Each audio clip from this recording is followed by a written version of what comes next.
Hello everyone. Today I want to answer a question that's been asked quite a lot recently, especially, and that's how to sharpen a scandi grind. A lot of people will tell you when scandi grinds are so easy to sharpen, and actually that's true. However, there isn't too much detailed info out there, I found at least, on how to sharpen them. So I figured today I finally make a video I've been planning for quite a while now. So I put you to my stones here. Now, before we start sharpening, there's a few things to keep in mind. First, we have three different types of scandi today. And the most common one is probably the one I'm showing you here. You have, this is just a Zever steel blade, Sloyd blade I made. I'm using it as a demonstration tool here. You have these white bevels here that reflect light. You can see how that is shiny.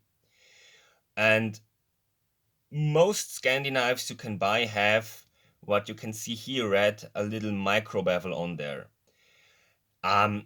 Personally, I'm not a big fan of them. I will get into that soon.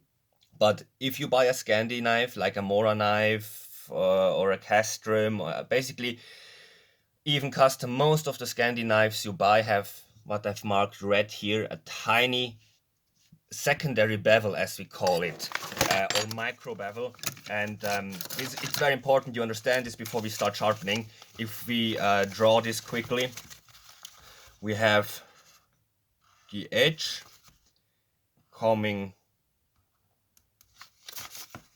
like this, and on the tip here, let me do that in another color, it makes again another angle. Like you have one angle here and then a little wider angle again here, and what's red here, that's the so-called micro bevel. And about 90% of the scandis on the market will have that. Mine don't, and now I will talk about that, because when people say, and this is where we get into actual sharpening, when people say that scandi is easy to sharpen, they usually say, yeah, you can just take this white bevel and put it flat on the stone and move it up and down. And if there isn't a micro bevel, that's absolutely correct. And if you buy a scandi knife from me, you can do that, because there is no micro bevel, because the steels I use and the heat treat makes them strong enough. But most scandi knives have this little, what I marked red here, micro bevel, right? What I showed you here. And if you have one of these, and again, about 90% chance I would say you do, and you put it on the stones flat, like I just showed you, okay, what will happen is, I will now with black show you the stone and draw that in. It's a little bit of an ugly stone, but you will see that the red is not touching the stone, okay? So if you just were to rub the flat side on the stone, you would have, and you will have actually, a long time rubbing until you ground off enough material that this eventually becomes flat and touches the stone. I hope this makes sense. So you have two options. If you have a scandi knife like a Mora, one of my Instagram followers just while I'm making this video asked me that. He has a Mora and it has a little micro bevel. If you don't want the time or take the time or don't have the patience to sit here for easily an hour on the coarse stones or longer and remove by just putting that flat on there and scrubbing until you get that red off. If you don't have the time to do that and just, want to maintain that little red micro bevel, what you will do is, what I did here already, the best thing is you take a Sharpie marker, you mark it, and let me quickly put a little bit of water on the stone here. This is the actual theory practice part. Okay, let's say I don't want to mess with all this micro bevel stuff. I just want to sharpen the micro bevel and be done with it. Mark it with a red Sharpie. First, let me show you. You put it flat, and then you lift it a tiny little bit and draw. and check where the marker has worn.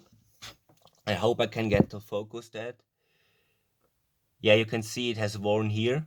So you know you have hit the right angle of the micro bevel. And then by constantly reapplying marker, depending on your skill, you maybe can go by without the marker. You can sharpen that entire bevel. And by constantly checking where the marker wears, you can adjust your angle. And then you flip the knife over and do the same on the other side again.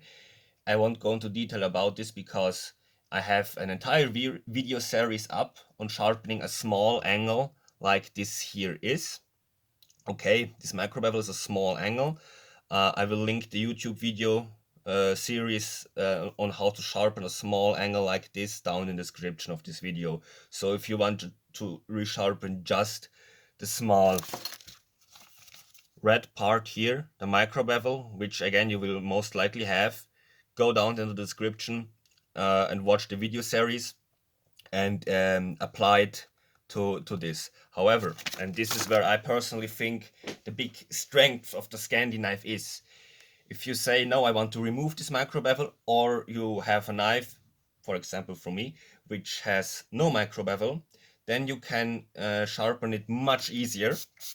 And what you do, and I will show you and demonstrate you how easy this actually is, you will take again the Sharpie marker and you color the entire bevel, okay? Now this is of course not permanent. You will sharpen it off, and what's left you can just wash off with a little bit of alcohol or nail polish remover. Windex probably works as well, or aftershave. Basically, yeah, most of the stuff you have in your home. Okay, so don't you worry, this is not gonna stay here. So this is the entire bevel marked now. And if you wanna do that zero grind Scandi, you take it, put it flat on the stone, and take your, I'm right-handed, but I'm showing you with my left hand guiding. You put it flat on here, and the pressure you apply with your fingers should be around the first 40% of the bevel. Like, you will apply pressure around where this line stops, okay? At least that's what I think is the best way to do it. So you put it on here and you just start rubbing. Well, this is a diamond stone, and actually if you're planning to regrind or grind away a micro bevel or have a badly damaged Scandi, get a rough diamond stone like a 200 grit or 400 grit vitrified stone like I have here. I will put a link to the shop where I get this one in the description as well. Yeah, and you can see how the red wears away, right? And because this is already or almost perfectly zero Scandi, I am already at the very edge here. This is, yeah, I can already feel a little burr here. What's a burr? Well, maybe you still watch, if you don't know that, you maybe still watch my complete sharpening series on general edge sharpening. So I think this is a little bit more advanced, but yeah, you will basically do this until you feel a burr on the entire length of the edge. Now, the curved part here is, and I need to flip it because I'm right-handed, the curved part here is where people usually have little problems. You can see here, I left this out, and here as well. So what you do is, there's basically two ways, but I like to combine the two. What you can do, the first way is to just check, okay, there's still red, and you just put pressure there, okay, and sharpen. And you will see it slowly start, grinding away. Perfect, right?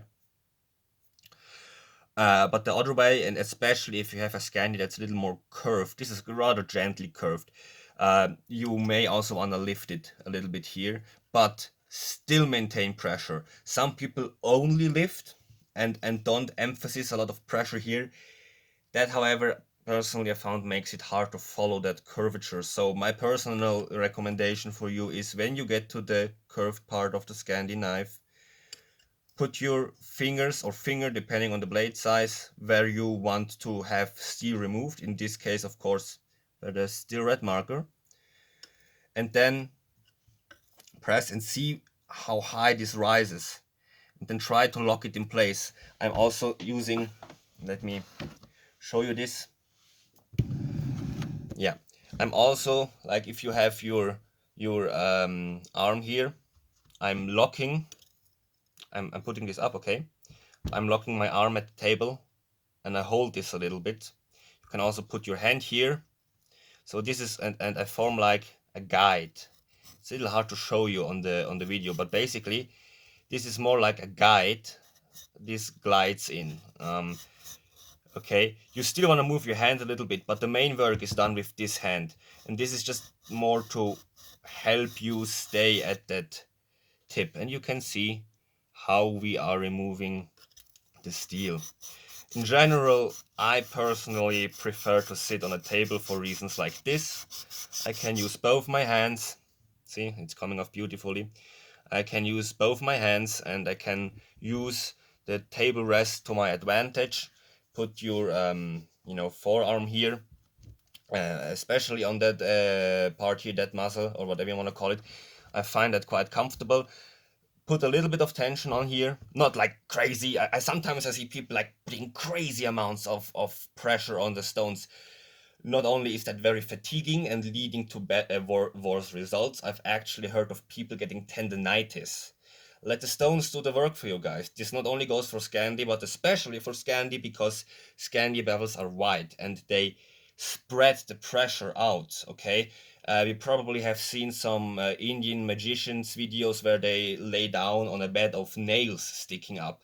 That's possible because there are so many nails, because the pressure is spread out, they don't get hurt. Well, the same is here. Because this is wider, it takes, because it has more contact surface, it takes a little longer to grind. And a lot of people will respond by putting a lot of pressure there, and really that will give you tendinitis eventually, or you slip because you're tired and hurt yourself, and we surely don't want that to happen, right? So let the stones do the work for you. Get a good stone. Personally, I prefer, let me show you these again, they are linked in the description, the vitrified stones by Practical Sharpening.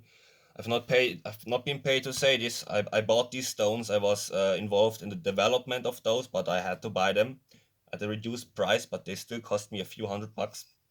And I recommend them because I think they're very good. If you have to sharpen a lot of scandi knives, or like you're a bushcrafter and you use your tools often, get one of these vitrified diamond stones from Practical Sharpening. They're around, last time I checked, they're expensive, $200, but if you just get one, 400 grit, then you will be set for life. You can also get an electroplated stone. These are about $100 from DMT, however they wear down and are less aggressive.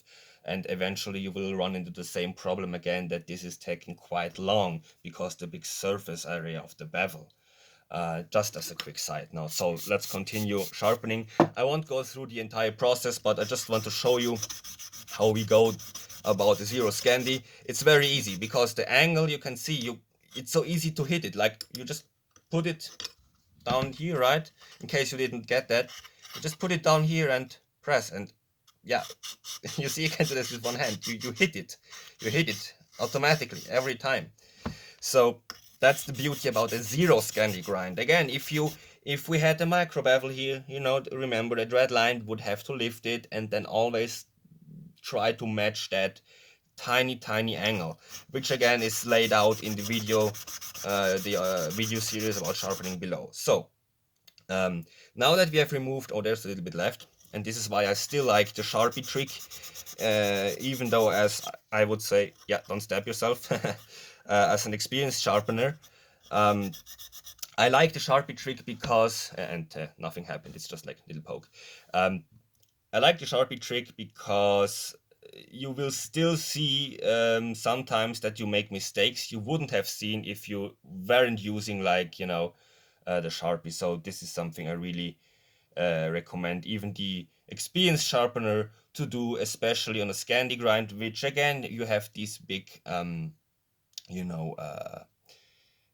surfaces. So That being said, but what you do afterwards is you just paint the other side of the bevel. Let me quickly do this here, and then you wanna wipe it.